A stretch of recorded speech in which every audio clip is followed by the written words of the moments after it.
What is going on, everybody? PintSizeAnalyze here, and in today's video, I'm going to be going over the Mariners' recent stretch of play, and this is the second episode of the PintSizeAnalyze podcast for the 2024 season. Let's get into it. So, to start, I have this Google Doc in front of me, which has this kind of itinerary or notes, and it's basically going to be the framework of what I'm going to talk about in this episode. So for starters, I'm going to be talking about the team pitching turning it around. So, and the Mariners tweeted out this stat earlier today, but I also will try and figure out if I can do it with the live stats feature of Fangraphs. And I have a different screen in front of me, my different computer screen in front of me. And that's what I'll be reading these numbers off of. But so let's get started with there. So I'm going to go since April 10th, team pitching stat, and this is being recorded at 6:35 or 6:37 on April 17th. So since April 10th, the Mariners pitching staff. Oh, okay. It's only allowing me to do a custom date range, but okay. Since April 10th, the Mariners have pitched 55 innings. They have a league-leading 1.96 ERA, a 3.7 FIP.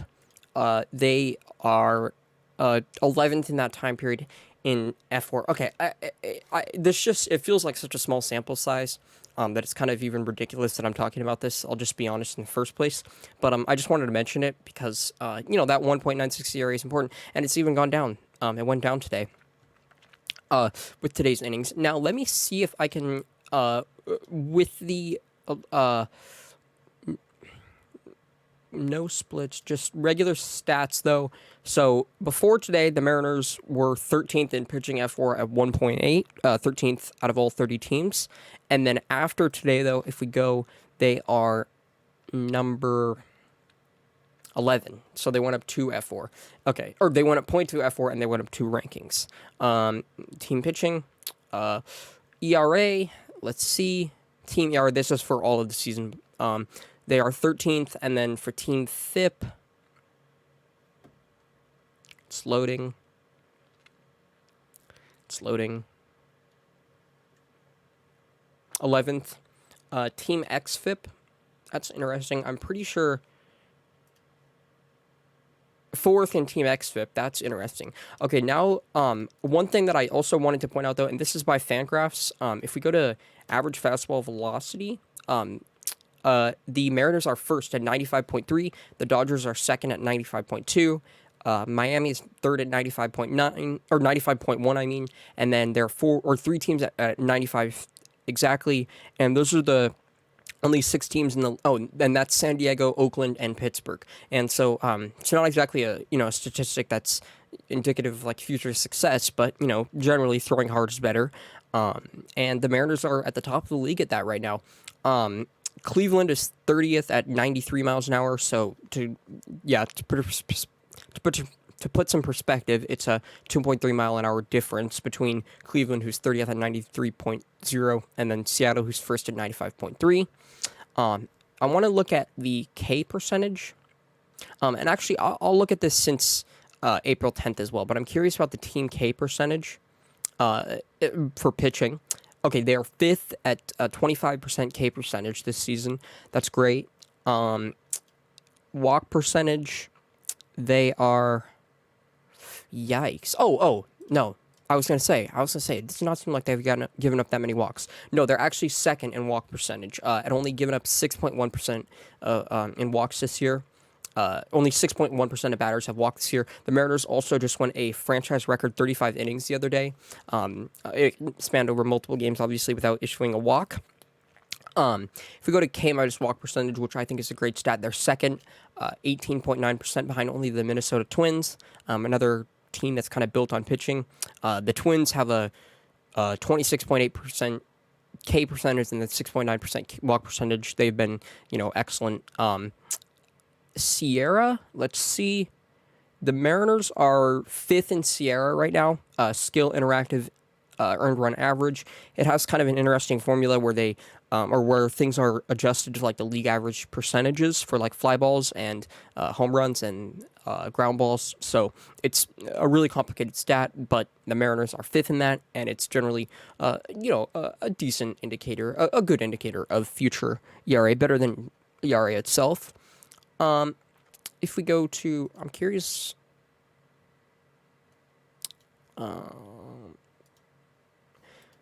Well, actually, that's about it. Okay, I'm curious about the Stuff Plus numbers now, so I'm going to go to the Mariners Stuff Plus rankings. I'm curious. Let's go to player stats, and then I kind of want to look at talk about the team as a whole. And this is through the Stuff Plus rankings. I'm not sure. I don't believe they're able to be. It's able to be updated daily, but we'll see. Teams. Mariners. Okay, perfect. There we go. No, not qualified. Every pitcher with actually, make it one inning just because. Okay, so with these starters, unfortunately, Castillo, his fastball is at 99 stuff plus fastball now, 92 stuff plus sinker, 75 stuff plus slider, and 97 stuff plus changeup. So he's kind of struggled this year. One thing that's interesting about Castillo that I want to talk about though, so he has a 5.82 ERA, and he looked a lot better in his last start. He did. 3.65 xERA. That's like indicative of better performance. 3.11 FIP and 2.87 xFIP. He is like, by FIP, he's been a great pitcher, and I believe he actually. Let me see right now, but I'm curious because I believe I know he leads the team in pitching F4, and I'm curious where he is league-wide. He's at 0.6, so it's like a tiny amount, or tiny sample. Okay, he's 14th in the league in pitching F4 right now. So by F4, he's not had that bad of a start to the season. And by FIP in general, and really an excellent start to the season, a 3.11 FIP over the course of the season. I'll take that from Castillo anytime, and that's probably going to be a 4-win season. Like, that would be a 4-win season throughout. So that's great. I think that Castillo is going to turn around the mound. It's interesting though that he just has struggled like this, and the Stuff Plus numbers do not say they just have not liked the movement profiles of his pitches. Now, it could also be like kind of the cold weather, hopefully like maybe diminishing some of the movement profiles, but it's just not great. Now, one thing that is kind of funny though, so 92 Stuff Plus overall is not good. 110 location plus though, and 107 pitching plus. So he's still been like a real 107 pitching plus. It doesn't sound like a lot, but I believe it was Zach Wheeler led the league in pitching plus last year at 111, and then George Kirby was like third at 109, and Bryce Miller was not qualified, but he had like a 108 pitching plus. So like to be at a 108, 109 like pitching plus, even 107, that's generally good quality pitching. It's just kind of funny though that Castillo, who he's never really struggled with like walking a lot of people, but it's not been known as like a command first pitcher, kind of a power pitcher, has the 110 location plus and the 92 Stuff Plus grade. So then the next pitcher I want to talk about, Bryce Miller. I do not think this is updated for today, but I've just been so impressed by Bryce Miller. I'll pull up his line for today. MLB.com.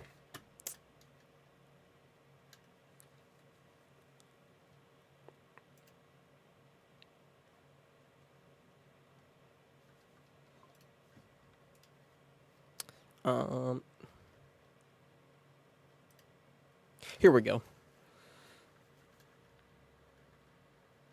If it loads. So Miller's line today was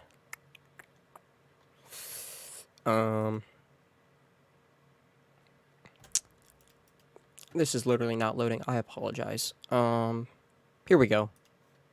Okay, his line today was 6 innings pitched, 1 hit, only hit the Mariners gave up all day today, by the way.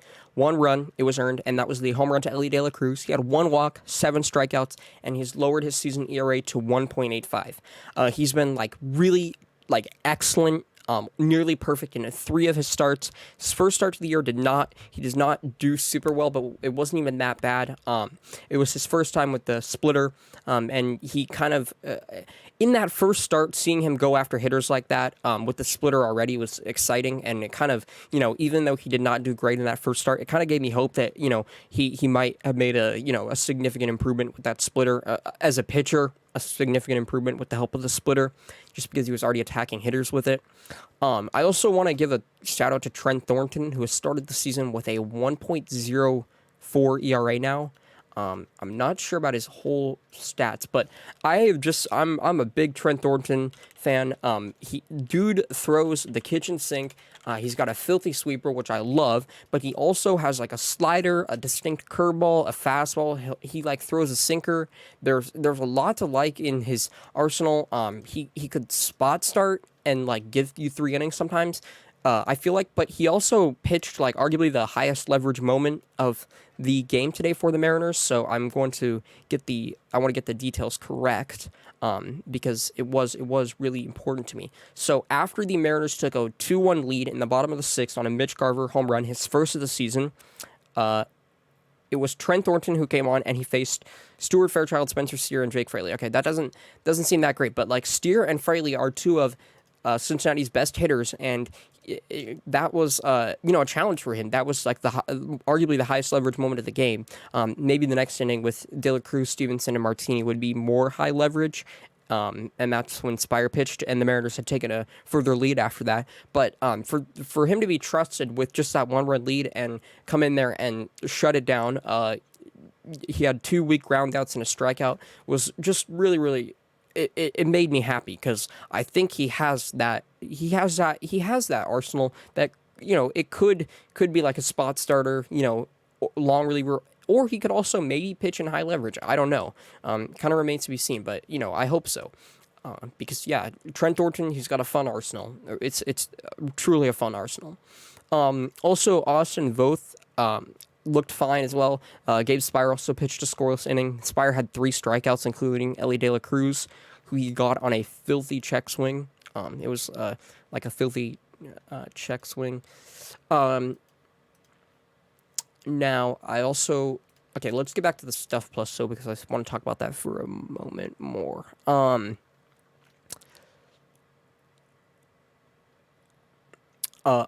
fastball has a 117 Stuff Plus, and then his sinker 93. I don't think a single sinker that a Mariner throws gets over 100 Stuff Plus. Oh, Munoz gets 102. But yeah, generally just sinkers are not very great. Kirby's gets 100. And I'll talk about Kirby in a second, in a little bit more, in a second. But yeah, so, and then 86 on the splitter, which even Kirby's gets 92. I'm not the pitch for a splitter. It's kind of, I feel like it's kind of almost like a cutter for Miller, in that the pitch movement profile, the pitch in a vacuum does not have to be great, but just kind of what it allows the pitcher to do is good. It's kind of like a stopgap. It does the splitter. It may not have like the most extraordinary movement profile, but it's just kind of something to keep hitters off balance. So yeah, that's kind of my take on Miller's splitter only getting an 86 Stuff Plus. I think it can still be an effective offering. Gilbert's is getting 111. That's really cool. And then Stanek's splitter is getting an 85. Miller's slider, though, is getting a 136. Now, Miller has also been throwing a distinct sweeper and slider. So that's kind of, I'm not really sure what those grade out individually. The sweeper that he has been throwing, though, he's actually been throwing, it looks like he can kind of command it, and he's kind of been throwing it like first pitch to some lefties, which has really been cool. He'll throw it like low and in, and kind of, sometimes he might even aim like outside the zone, but it starts in the zone, it starts in the bottom corner, and then just falls off the table. It's got good horizontal break, it's got good vertical break. It's really a filthy pitch, and I like the movement profile of it last year. You could tell was good, and I almost kind of wondered why it wasn't more of a weapon. But it makes sense, though, that what Miller said was that the sweeper was coming out of a different arm slot than like his fastball and his sinker and his regular slider, and so hitters were able to easily pick up on the fact that it was his more, horizontally breaking sweeper, and they would just lay off of it. So it makes a lot of sense, and he's kind of been able to disguise it, and hopefully I believe it also may now actually be kind of a usable part of his arsenal. It may have been a good looking visually pitch before, but not necessarily something that he could actually get to and utilize in games. So for the Stuff Plus, Miller is overall, though, is at a 108 Stuff Plus. That's really interesting. 101 Location Plus, 101 Pitching Plus. Yeah. I kind of feel like that's interesting because his Location Plus was kind of high last year, and Stuff Plus, I believe, was like 103. I believe he finished the season with like 103 Stuff Plus, and then had like a 105 Location Plus and like that 108 Pitching Plus that I mentioned. But yeah, he's at a 101 Pitching Plus for the year. George Kirby, I'll talk about his Stuff Plus for a second as well. George Kirby's at a 102 Stuff Plus fastball, 100 Stuff Plus sinker, 92 splitter, 109 slider, and then 118 knuckle curve. In his last start, Kirby said he switched to a more gyro spinning slider grip, that is the grip of Logan Gilbert's, in his most recent start, and he was getting it to be called for some strikes, which is interesting. Hopefully that could continue because his slider, he added more sweep to it last season, and it was good, but it was not looking like a super effective offering to begin this season. Finally, I want to talk about Logan Gilbert. Logan Gilbert's Stuff Plus fastball is getting Stuff Plus fastball gets a 93, sinker 80, splitter 111, slider 146, curveball 127. But then this is the pitch that I want to talk about for Gilbert, which is like arguably it's been his new addition. He did not really talk about it much. He said he was not adding a new pitch, but he's added a cutter, and kind of like that splitter, a cutter is kind of it's like the perfect bridge pitch between a slider and a fastball, and it allows a little bit more room for error against a lefty hitter for a right-handed pitcher. And so hopefully Gilbert is able to continue utilizing that cutter because it's looking like a very, very real weapon to help his arsenal. Austin Voth's Stuff Plus sliders gets a 140. That's pretty interesting. It's a great slider. Munoz is at 125. Munoz Stuff Plus fastball is at 87, which is kind of interesting. He's not like his velo's kind of been down, but not like down enough to where I feel like you should be worried. But it has been down a little bit. So that's just kind of something to monitor going forward. Next up, though, and also, all right. Well, anyway, I'm just gonna ignore that. I don't know what's going on. Something's on my laptop. As long as it's still recording, though, I'm fine.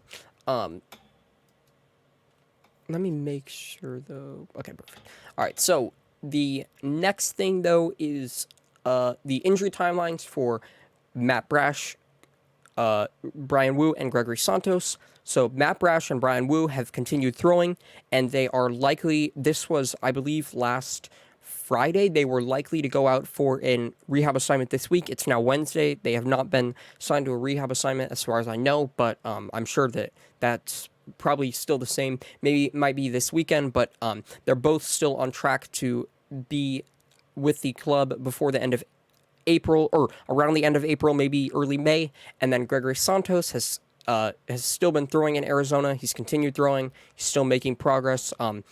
Justin Hollider said things look as good as they could look. So, yeah, I guess that, means he's been hopefully healthy, and, is going to stay that way. Now the team, something that I just want to note, this is going to be more about kind of the team offense, all of that in general. So the team is now 5-7 in their last games. Let's go to MLB standings, just because I want to fact check this myself. I mean. But the Mariners, this is kind of something that I noticed online. The Mariners, if we go to AL West, they have played over 500. Every opponent, they've played 19 games so far. Every opponent they have played has been 500 or over. I just want to make sure. So the Red Sox at 10-9 are currently over 500. The Blue Jays, who the Mariners played a series with, are at 10-9 are currently over 500. The Guardians at 12-6, who the Mariners played a series with, are currently over 500. The Milwaukee Brewers, who the Mariners played a series with, are currently over 500. The Chicago Cubs, who the Mariners played a series with, are currently over 500. And the Cincinnati Reds, who the Mariners played a series with, are currently 500 at 9-9. They began the series, though, at 9-6. So the Mariners have faced one of the tougher parts of their schedule. It is kind of... It's not, if this team is truly going to be a World Series contender, obviously you want them to, hopefully have a winning record over winning teams. And I believe that's one thing. Okay, this is kind of going off on a tangent, but hang the banner. They were the best team 2 years ago in the AL, but that's kind of why I still believe that the 2022 Mariners were like the second best team in the American League, is because I believe they had a winning record over teams over 500, and that's kind of an indicator that, if you can beat winning teams during the regular season, you're going to have to beat winning teams during the playoffs, and they did that. So hopefully, though, the Mariners are able to continue getting better against teams over 500. They are facing their first team below 500 this series. Upcoming on Friday through Sunday, they're going to be in Colorado, facing the lowly 4-15 Rockies, who are 2-8 in their last 10. 4-15. The Marlins are also 4-15. The White Sox are 3-15. Arguably one of the worst. Arguably like one of the worst records in the league, though. So hopefully the Mariners, a series win kind of at minimum is needed. A sweep, though, is obviously what you're hoping for, and what I'm hoping for. Next up, though, I want to talk about. So Cal Raleigh has 9. They mentioned this on the broadcast today, but Cal Raleigh has 9 career home runs as a right-hander, and 2 of them have come this season already. He has 3, and 2 of them have already come this season. France. I also want to talk about Ty France. So Ty France's savant page looks beautiful. He's currently 82nd percentile in xWOBA, 93rd percentile in expected batting average, 86th percentile in expected slug, 91st percentile in average exit velocity, which I'm not very interested in, but I much prefer 90th percentile EV. I'll get into that. I could get into that another time, but I'm not a big believer in average exit velocity. 69th percentile in barrel percentage, 96th percentile in hard hit percentage at 57.5, 91st percentile in sweet spot, and then 47th percentile chase, 59th percentile in width, 34th percentile in K percentage, and 18th percentile in walk percentage. Now that's not updated, though, because he walked 3 times today, and I believe he had only walked two times in the season to start. So that's interesting, though. Only a 677 OPS. But France has been looking a lot better at the plate. It's looking like hopefully those adjustments and that timing and stuff that he did at the drive line in the offseason were meaningful and look to be hopefully transferring over onto the actual playing field during the season. I want to go through a savant search. Well, actually, I want to talk about Josh Rojas real quick. He's another guy who I feel... No, not Johan Rojas. Josh Rojas. Similar name, but...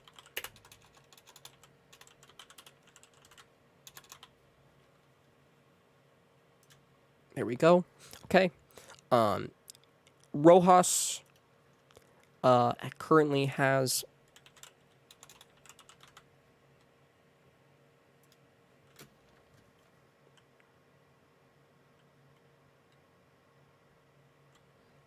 Come on.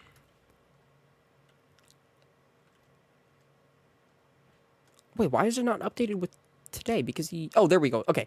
Josh Rojas currently has a 169 WRC plus on the season. Before today, it was 142. Only 0.2 F4, and it's only been 37 plate appearances. But he's continued kind of raking at a 343 average, 410 on base, 486 slug with a 400 WOBA. He has 10.3 walk percentage, 17.9 K percentage. And then it was only 2 plate appearances. But yeah, he got that one hit, the home run, and it was also pinch hitting. But yeah, I've just been so happy with what Rojas has done. I talked about it in the last episode, but he's like the ideal ninth hitter. He lengthens the lineup. He's continued hitting. Also, Garver got his first home run. I briefly mentioned that, but that's really important as well. But yeah, Rojas playing good is important because he just lengthens the lineup. Luis Arias has also been playing well. Both Arias and Rojas, after a lot of questions, including myself about their defense, have collectively been defending fine. Yeah, Arias at a 101 WRC plus. That's perfectly serviceable. He has was a 117 WRC plus before today. Now it's at 101. Only 27 plate appearances. I believe that's now 29 after today. So still a tiny sample size, but Arias walking at 11%, striking out at 37%. That's not great. But yeah, they both been playing fine defense. It's looking like they're just providing the club with the kind of value that you would hope for, that you had hoped for out of those two. The next thing that I want to talk about is I want to talk about the kind of overall pitch kind of mixing and usage going back to the starters, and this may not be updated for today, but okay, so Bryce Miller, I want to talk about Miller first. So he has thrown 269 pitches so far, 110 four-seamers at 40.9%. Also, I'm just making sure my iPad or my laptop's not going to die. All right, I'm about to wrap up this episode, though. 19% or 20% split finger, 20% sinker, 11% slider, 10% or 8% sweeper. So he's been mixing in the split finger. He also is now kind of able to throw the four-seamer at the bottom part of the zone because it's like the Gosman thing where it could just drop off the table if it is that splitter. And then Gilbert, he was the last pitcher I want to talk about. The usage thing with Gilbert has thrown 364 pitches so far this season. Well, actually, the Miller, though, was not updated for today. So Gilbert has thrown 112 four-seamers, 112 sliders at 30.8% exactly. That's over 60% of his pitch usage right there. And then he's thrown 59 splitters at 16%, 58 cutters at 16%, 20 curveballs at 5%, and 3 sinkers at 0.8%. So Gilbert has continued throwing that cutter. It's looking like it's a legitimately viable weapon for him. Let me see if I can get the run value number on that cutter really quick. Yeah, +2 run value already on the cutter, and it's only been thrown 58 times is like excellent. Curveball at 0, sinker at 0. Splitter at +1, slider at +2, and four-seamer at +3. But that's gonna do it for today's episode of the PintSizeAnalyze podcast. I appreciate you all for listening. I am excited about this team. They are playing better. Hopefully they can continue doing well. They're going to be facing the Colorado Rockies and then the Texas Rangers after that. Let me see. So I believe it should be on Friday. It will be Dakota Hudson, Saturday Kyle Freeland, and Sunday Cal Quantrill. For the Rockies, it says to be decided for the Mariners. It's probably going to be the regular rotation, though, like the order that they've been doing it. Thank you all so much for watching, though. I appreciate it. Have a great rest of your evening, and peace.